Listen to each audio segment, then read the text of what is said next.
Acompanhe agora mais um tema doutrinário do Evangelho de Jesus.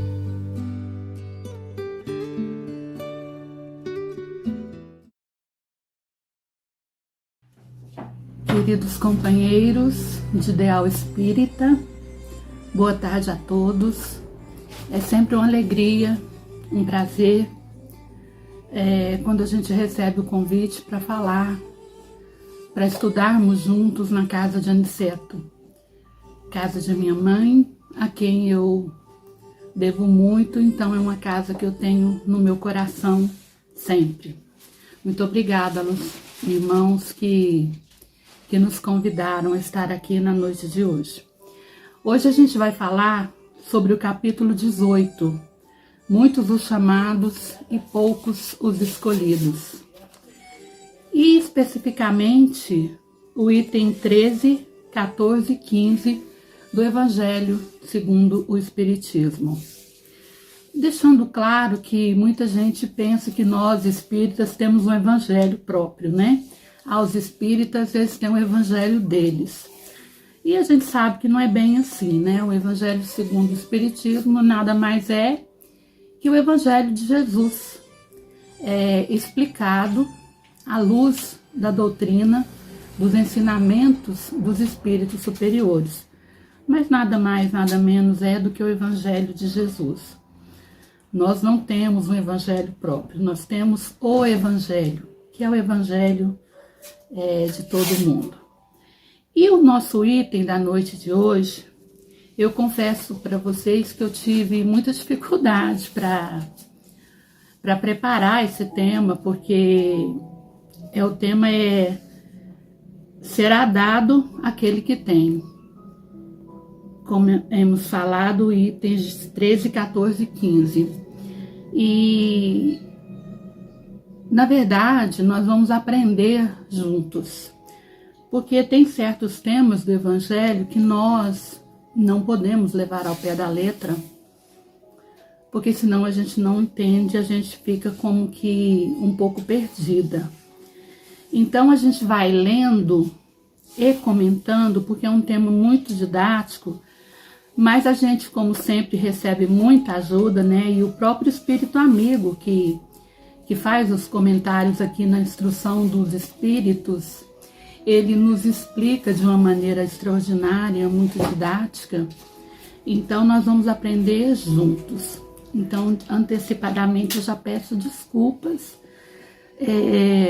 pela minha incompetência com o tema, mas a gente sempre tenta fazer o melhor, tá bom? Será dado àquele que tem. Nós vamos lendo e comentando, porque alguns textos do Evangelho de Jesus, ele às vezes nos causa uma certa estranheza quando vemos, quando lemos, quando estudamos pela primeira vez. Parece que algumas coisas não encaixam, não batem. Por isso, a importância do Espiritismo de tirar da letra que mata o espírito que vivifica. Esse Espírito Amigo, ele vai nos trazer exatamente uma clareza de uma didática impressionante para poder explicar para nós como é que isso funciona. Então é isso que a gente vai tentar passar na noite de hoje. Então vamos ler. Seus discípulos, se aproximando, lhe disseram: por que falais por parábolas? E lhes respondeu, dizendo: é porque vos foi permitido conhecer o reino dos céus, mas quanto a eles, não lhes foi permitido. Então aqui começa já dizendo que os discípulos perguntaram para Jesus por que ele falava por parábolas, por contos, por causas, e ele responde que era porque aquelas pessoas a quem ele se dirigia ainda não tinham maturidade o suficiente para compreendê-lo, ainda não podiam entender de uma maneira, vamos assim dizer, mais fácil, o que ele estava querendo dizer. Por isso Jesus falava por parábolas. E porque todo aquele que já tem será dado ainda mais. Olha que coisa, né? Todo aquele que já tem será dado ainda mais e ficará na abundância. Mas aquele que nada tem será retirado até mesmo o que tem. O que será isso, né? A gente já vai tentar explicar. Eis porque falo em parábolas, porque ao ver nada veem, e ao ouvir nada entendem nem compreendem. Prestai atenção ao que ouvis, com a medida com que medirdes, medir-vos-ão a vós, e ainda darão de acréscimo. Porque a quem tem, dar-se-á mais de quem não tem, tirar-se-lhe-á ainda aquilo que possui. É uma citação de Marcos. Então, meus queridos, a gente vê aí que começa com esse diálogo, não? Entre Jesus e os discípulos, quando esses perguntam a Jesus, porque ele falava por parábolas. Então os discípulos se aproximam do mestre, e mestre, a gente lembra que é aquele que ensina. Por isso é muito bom, é sempre muito bom, muito agradável a gente estar próximo de Jesus, próximos do mestre, porque nesse contato, nesse acercamento, nessa convivência, nós temos muito para aprender e efetivamente estamos aprendendo. Esse espírito amigo, ele divide didaticamente essa explicação em 2 tempos, que é o que nós vamos fazer, né? A gente lembra que o Evangelho segundo o Espiritismo, quase todos os capítulos, não todos, mas quase todos necessariamente, eles vêm em 2 partes. A primeira é a citação dos evangelistas, né? Que escrevem, que conviveram com Jesus, que anotaram a vida dele, vem na primeira parte. E logo vem uma segunda parte, que é as instruções dos espíritos, que é onde nos vem esse espírito amigo, né, que se assina como espírito amigo, um dos que ajudou na codificação kardeciana a fazer os comentários. Então Kardec, ele analisou, pesquisou, estudou de todas as mensagens que ele enviava a todas as partes do mundo e trouxe comentários que ele achou mais apropriado, analisados à luz da razão, para fazer essas instruções dos espíritos. Então é uma coisa muito didática e muito interessante. Então esse espírito, ele nos explica quando se diz dar-se-á aquele que já tem. Como é que é isso? Como é que a gente vai dar para quem já tem? Então, como a gente disse, nós não levaremos ao pé da letra que mata. Então nós vamos analisar isso à luz da razão, tirando o simbolismo que tem nessa mensagem. Aquele que recebeu, aquele que já recebeu, é o que possui o sentido da palavra divina. Então ele já possui esse sentido, o significado da essência dessa palavra, essa palavra são os ensinamentos de Jesus, do nosso mestre. E ele recebeu porque ele tentou tornar-se digno, diz esse espírito amigo. Porque o Senhor, em seu amor misericordioso, nos anima. Por que ele recebeu, então? Porque ele tentou tornar-se digno de receber essa mensagem, e o Senhor, nesse amor misericordioso, esse amor que anima, que dá vida. Animar é dar vida, dar sentido, animar os esforços. E os esforços são os empregos que a gente faz da nossa vontade para conquistar cada vez mais esse mundo, esse reino dos céus que Jesus nos prometeu. É preciso, meus irmãos, merecer ou fazer por merecer. É preciso que nós possamos perceber, ter a compreensão dos sentimentos que vai nos ensinar, que vai nos consolar. E aí nós nos vamos abrindo nosso coração, nosso interior, para receber a visita de Jesus. Sempre muito bem-vinda. Jesus é sempre muito bem-vindo na nossa vida, na nossa casa, no nosso coração, não é verdade? Então a gente vai se abrindo para esses ensinamentos, para receber essa visita de Jesus e podemos assim nos alimentar desses ensinamentos morais que o Evangelho nos apresenta de capa a contracapa. A mensagem do Cristo, ela precisa ser conhecida, ela precisa ser sentida, e esse é o grande esforço que a gente tem que empreender nesse caminho ascensional que é a nossa evolução espiritual.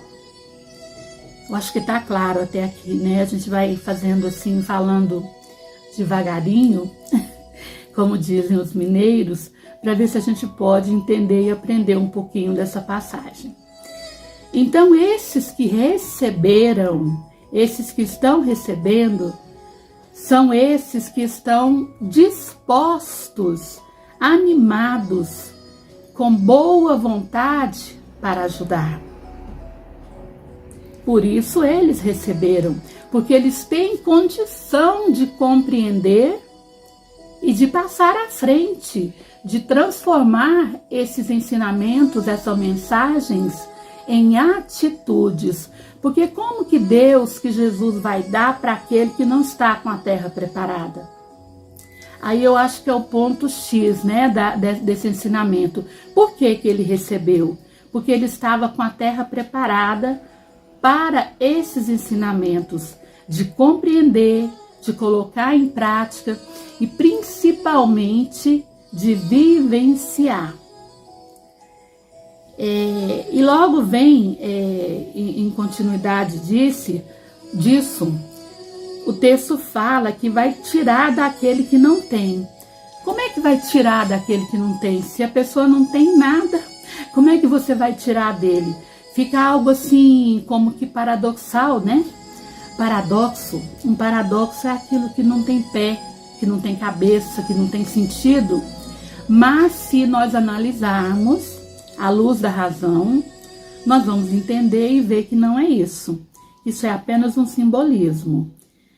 O que significa isso, então, quando diz, e nós lemos no texto, que vai tirar daquele que não tem? Nós não podemos levar ao pé da letra. Deus, diz esse Espírito amigo, ele não retira das suas criaturas o bem que foi dignado a fazer. Deus, ele não tira nada de ninguém. Quem tira somos nós mesmos, com a nossa inércia, com as nossas atitudes, com o nosso não trabalhar os talentos que Deus nos confiou. Não é? É como está lá na parábola dos talentos, que está muito ligada a essa passagem.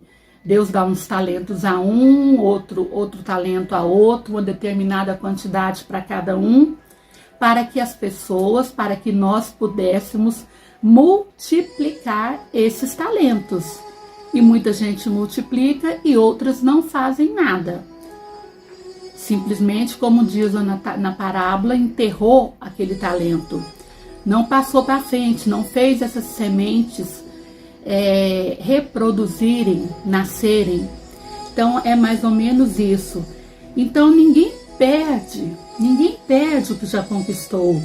A nossa conquista ninguém vai tirar de nós. Aquilo que nós já ganhamos, que nós já conquistamos, é nosso. Mas, porque isso seria injusto. Se fosse assim, Deus seria injusto. E nós sabemos que Deus é justiça pura, em toda a sua plenitude. O entendimento não é esse. Esse não é o entendimento. Deus jamais vai tirar nada de ninguém. É o próprio Espírito, somos nós que, descuidados, não sabemos conservar o que temos. Ou seja, logo em uma outra oportunidade, se a gente não soube conservar aquilo que a gente tinha, nos será tirado. Ou seja, nós mesmos, com o nosso descuido, entre aspas, momentaneamente perderemos aqueles talentos que Deus nos deu e que nós efetivamente não soubemos utilizá-lo. Dá para entender um pouquinho, né? Então Deus é amor, Deus é profunda misericórdia e Ele jamais tirará nada de ninguém. Somos nós mesmos com as nossas atitudes, porque funciona assim. Nós recebemos essa semente, todos nós, porque na lei de Deus não há privilégios. E nos toca a cada um de nós cultivar, cuidar dessa sementinha. Nós não podemos nos descuidar, porque senão o nosso coração não vai florescer, poeticamente falando, filosoficamente falando. Então, nós temos essa obrigação, quando nos é dado, de cuidar, de fazer crescer, de multiplicar, de dividir. Porque se deixamos esse tesouro, esse talento enterrado, e ele não nasce, não se reproduz, não cresce, ele nos será tirado através da vida. Mas por culpa nossa, não por culpa de Deus. Deus não castiga a ninguém. Deus é o infinito amor, a infinita misericórdia. E Ele só nos dá, Ele não tira absolutamente nada, meus queridos. Nós temos que aprender a cultivar esse campo que o nosso Criador nos deixou como herança. Nós somos herdeiros do universo, herdeiros desse planeta, para que não venham as larvas e os parasitas destruir esse campo se a gente não cuidou desse terreno da maneira adequada. Ou seja, cuidar desse tesouro, desse talento que Deus dá a cada um de nós. Se o campo não produziu ou deixou de produzir por falta de cuidado, se deixemos murchar as sementinhas que Deus presenteia, regala a cada um de nós, a culpa é de Deus? Não, a culpa é nossa, absolutamente nossa. Mas nós temos condições, nós já nos encontramos em um grau que nós temos condições de fazer o melhor, de dar o melhor de nós mesmos, de liberar os nossos esforços para sermos coroados, entre aspas, né? Coroados de sucessos. Quando a gente diz assim, coroados de sucesso, são sucessos na vida espiritual. Espiritualmente falando, não materialmente. Porque nós sabemos que nós só vamos levar daqui quando partirmos, quando retornarmos à nossa pátria espiritual, nós vamos levar as aquisições espirituais, morais, que nós adquirimos. O resto vai ficar tudo aqui, não é verdade? Então esse cuidado é muito importante para aperfeiçoar esses talentos que Deus dá a cada um de nós. Nós sempre podemos receber mais e mais. Depende de cada um de nós outros. E nós sempre temos que ter esperança. Esperança é do verbo esperançar, né? E é algo muito bonito. Então, a esperança é de que o futuro pode ser melhor e vai ser melhor, porque vai depender de cada um de nós mesmos. Vai depender das nossas atitudes, do nosso aprimoramento moral e espiritual. Vamos beber um pouquinho d'água, que está fazendo muito calor aqui.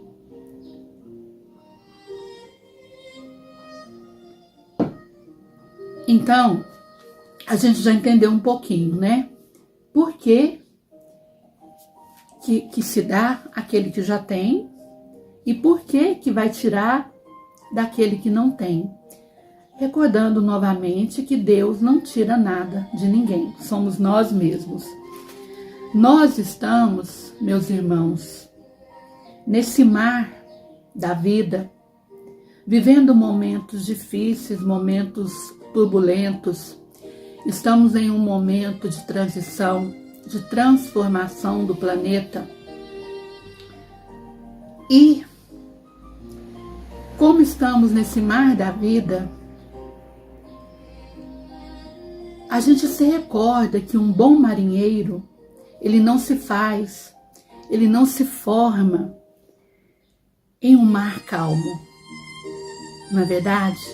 É diante das tribulações, das dores, dos problemas que nós nos fazemos mais fortes. Então é no mar agitado que nós fortalecemos a nossa vida, fortalecemos espiritualmente e vamos aprendendo que, como dizia nosso irmão Francisco Cândido Xavier, como dizia Madre Maria, a mãe de Jesus, tudo passará. Tudo. Todos os problemas, todas as dores, todos os sofrimentos, um dia passarão. Então, apesar das dores e dos sofrimentos, tentar cultivar esses talentos que Deus nos deu. Porque se nós recebemos isso, é porque, como diz esse espírito amigo, é porque somos dignos de receber. Não é por privilégio, é porque somos dignos. E não ficarmos inertes para que não nos seja quitado esse talento, que a própria vida ou nós mesmos vamos perdendo ele se não trabalharmos para ajudar o próximo. Jesus já nos ensinou que nós viemos aqui para servir e não para sermos servidos. Então é nessa condição de servidores que nós devemos nos colocar. Jesus falava das riquezas dos talentos, das riquezas da alma e das conquistas espirituais. É disso que ele falava. Aquele que tem boa vontade, fé, amor, humildade, perseverança e o desejo sincero de evoluir, ele torna-se mais receptivo aos ensinamentos divinos. Por isso se diz, dar-se-á aquele que já tem. Traduzindo, dar-se-á aquele que é mais receptivo, que está mais aberto para compreender esses ensinamentos. É onde a terra está mais preparada. Por outro lado, aquele que permanece indiferente às oportunidades desse crescimento espiritual, ele acaba perdendo até mesmo os recursos que ele possuía. Porque se ele não utiliza para o bem, para o amor ao próximo, o que vai acontecer? Ele perde esses talentos, ele perde esses recursos por culpa dele mesmo, como nós já dissemos anteriormente. É o mesmo princípio, né, da parábola dos talentos. Os dons que Deus nos concedeu devem ser desenvolvidos, aperfeiçoados e colocados a serviço do nosso próximo. Isso que falamos, né? Nos colocar na condição de servidores, de trabalhadores do Cristo. E como dizia nossa irmã Madre Teresa de Calcutá, aquele que não vive para servir, não serve para viver. Não é assim? Muito interessante essa colocação da nossa irmã, muito bonita. Isso é para nós reflexionarmos, porque nós temos que estudar reflexionando, entendendo, compreendendo, não somente lendo. Ler é uma coisa, estudar, aprofundar, reflexionar é outra. Emmanuel, ele tem uma frase muito bonita que nos diz assim: Deus não distribui privilégios, ele concede responsabilidade. Isso é maravilhoso, né? Deus não distribui privilégios, ele concede responsabilidades. Quanto mais conhecimento nós recebemos, maior é o nosso compromisso com a vida, com Deus. Entendemos isso, não? Por isso o Evangelho nos diz que muito será pedido a quem muito foi dado. E a nós, espíritas, meus irmãos, muito foi dado. Nós recebemos essa bênção, que é a codificação kardeciana, que é o Consolador prometido por Jesus, que faz muito mais que consolar, porque consolar é aquele que consola. E o Espiritismo, ele faz muito mais que consolar. Ele consola e, além de consolar, ele enxuga as nossas lágrimas, para que não volvamos ou não volvemos a chorar nunca mais. Isso é maravilhoso. E foi Jesus que nos disse que ele nos mandaria um Consolador que ficaria com nós outros, que estaria com nós outros até o fim dos tempos. Então a lição da noite de hoje, ela nos convida a sermos essa terra fértil, a assumir nossa responsabilidade, porque nós somos dignos de receber, estávamos maduros espiritualmente para receber essa palavra. E que esses talentos não morram dentro de nós, porque senão nós vamos perdê-los e passar por muitos sofrimentos na vida, sem necessidade. Que nós possamos plantar essa sementinha, que é o Evangelho de Jesus, cuidar, regar todos os dias, conversar com ela, para que possam florescer frutos de amor, de paz, de solidariedade, de compreensão, para que podamos ser esse trabalhador da última hora que o Evangelho nos convida e que possamos participar na construção de um mundo melhor que chegará para todos nós outros, para todos nós. Nos lembrando, meus queridos irmãos, que nós somos filhos de Deus, o Criador do universo. Foi Deus que nos criou, o mesmo que criou as flores, os frutos, os jardins, as belezas extraordinárias de nosso mundo. Esse é nosso Pai. Nós não somos filhos de qualquer um. então assumir a nossa responsabilidade de filhos de Deus e de herdeiros desse universo de amor. E que Jesus nos abençoe, nos fortaleça, e um abraço muito especial no coração de cada um de vocês nessa noite de hoje. Que Jesus nos abençoe, nos fortaleça e nos abrace nesse momento, e que sua paz possa reinar em todo o mundo e em todas as dimensões desse planeta. Que assim seja.